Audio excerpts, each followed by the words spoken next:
What's up, guys? This is Troy, Planet Outdoors. We're just out here doing a little camping. Going to make us a coffee video for Aeropress.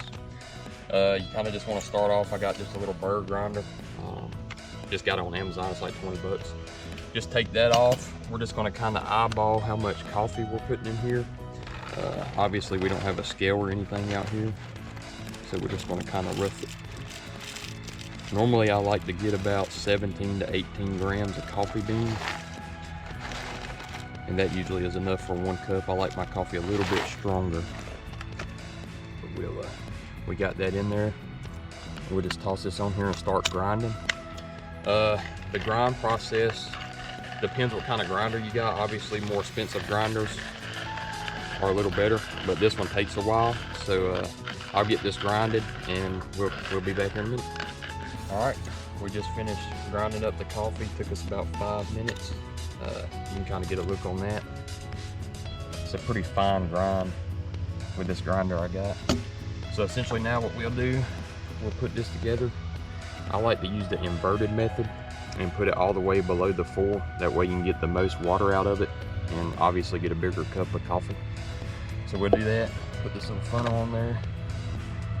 Get our coffee ground. Toss that to the side.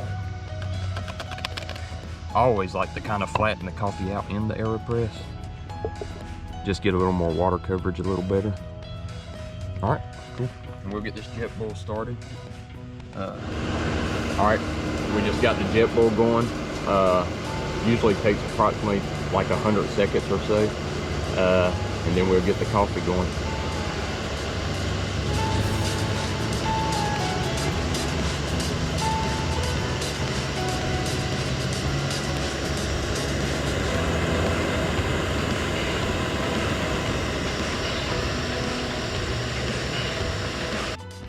All right, water just got done with the jet bowl, so we're gonna pop this thing off. All right, normally what I like to do here, and I highly recommend doing this, hold the filter over your cup and just pour a little water on there to get that paper taste out of it. Just letting it go into the cup, kind of get the cup nice and hot. And then just pour that excess water out of the cup. Now your filter's good and ready to go. We'll just sit that there. Coffee's here. I always like to give the boiling water about 30 seconds before I start pouring. That way you don't really scorch the coffee or anything. Essentially what we're doing now, we're going to pour this in there just to coat the coffee. You don't want to pour too much in there. And if you want to get a look at that, you'll see the bubbles popping up. That's getting all the gases out of the coffee and everything.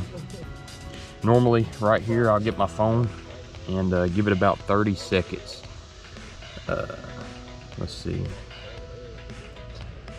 So I'll give it about 30 seconds of doing this, and then we'll pour the rest in there. Normally I like to pour it all the way to the top, and then we'll let it sit for about another 2.5 minutes.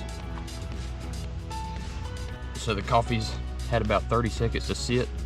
Essentially now, I'm gonna fill it up to the brim. I like to just kind of go in a circular motion. Get it all the way up to the top. I don't remember if I mentioned it, but I do like using the inverted method of the Aeropress. That's literally the only way I even use it.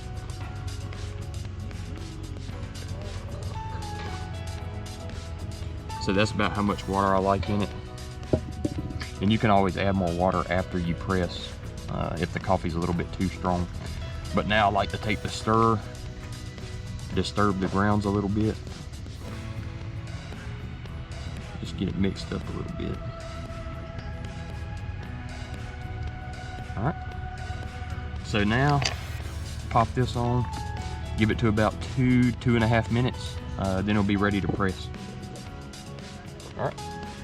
So now I got my timer. We're at about 2 minutes. You can really press it 2.5 minutes. I'm not too picky about it, especially when I'm just out here camping. I could really care less.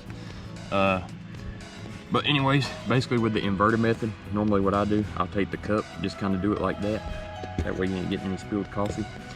I like to do about a 30-second slow press. So if you want to look at that timer, we'll get about 30 seconds in there.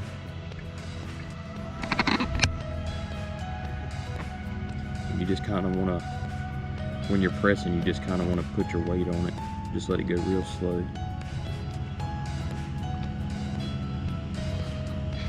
You'll hear a hissing sound too. As soon as that hissing sound, as soon as you hear it, you want to just stop pressing.